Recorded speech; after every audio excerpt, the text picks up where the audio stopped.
যা ইচ্ছা তাই করতে পারে না, যা ইচ্ছা তাই।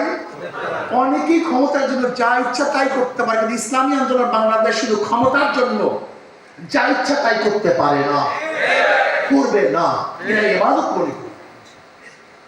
আমার তো ফাইজলামির দরকারটা কি? ক্ষমতায় যাওয়ার এত ফাইজলামির দরকারটা কি? আল্লাহ কি কিয়ামতের মধ্যে প্রশ্ন করবেন ক্ষমতায় গেলি না কেন? আল্লাহ প্রশ্ন করবেন ক্ষমতার ইসলামের জন্য সর্বোচ্চ চেষ্টা করলি না কেন?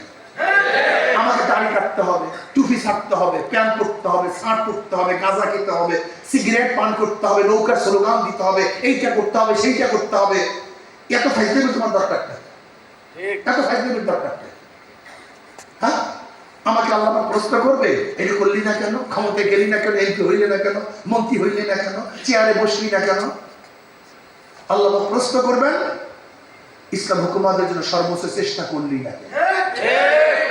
ইসলামী আন্দোলন বাংলাদেশের হকের থাকার চেষ্টা করতেছে। আমরা বিশ্বাস করি যদি একটা মানুষও না থাকে ইসলামী আন্দোলনের পক্ষে, এটি ইসলামী আন্দোলন বাংলাদেশের নেতা কর্মীদের মধ্যে কোনো পেরেশানি আসবে না। কারণ তাদের মূল মাকসাদ হলো রেজায় মাওলা, তাদের মূল মাকসাদ রেজায় মাওলা। যদি মাওলা সন্তুষ্ট অর্জন করতে পারে সবকিছু পেয়ে। আর